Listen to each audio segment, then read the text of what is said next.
Today I'm going to talk about the first steps to selling on Amazon and a few of the reality checks you may endure.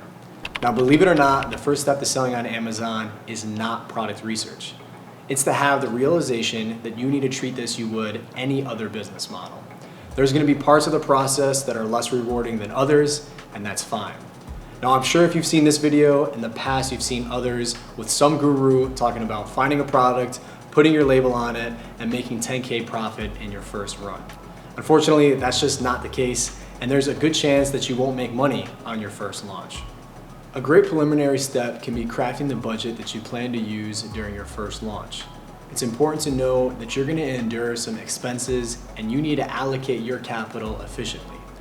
An example of a few of the expenses that you're going to endure can be anything from product research software, shipping costs, application fees, and the list goes on. It's also really important to know that you're not going to see an immediate return on your investment. There could be problems with your supplier, or even worse, there could be some problems with Amazon that you have to fix and resolve. Speaking about problems with Amazon, I think it's important to understand how they operate. First, I would understand how the fees are structured and how you can use them to your benefit. You may find that selling a heavy product and using Amazon's fulfillment center doesn't necessarily make sense and cuts into your profit margins too much. Also, I would keep in mind how large Amazon is as a company. With over 1.5 million employees and hundreds of different departments, you may find it troublesome to find an answer to your question and a resolution to your problem. Stay persistent and stay consistent when trying to face these problems.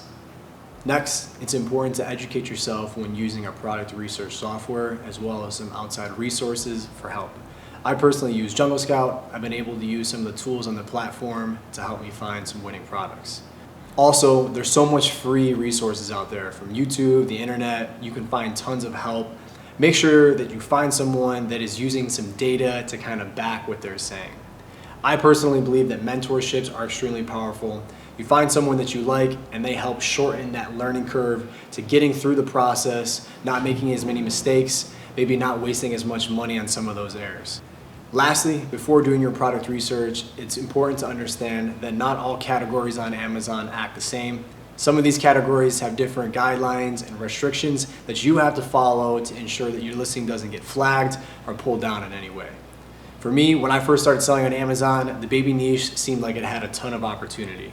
It wasn't until I found out that I needed a CPC or children's product certificate in order to sell that product. It's important to educate yourself on the different categories within Amazon and some of their rules and regulations. Here's a list of a few Amazon items to stay away are weapons, baby products, pesticides, some type of silicone applications, and the list goes on. I hope you guys found some value to this video and it puts things in perspective of what to expect when selling on Amazon. Amazon has a ton of potential, but just like any other business model, you'll need to take it serious and put in the work to yield the success. If you guys like this video, please like and subscribe. I'll see you guys in the next one.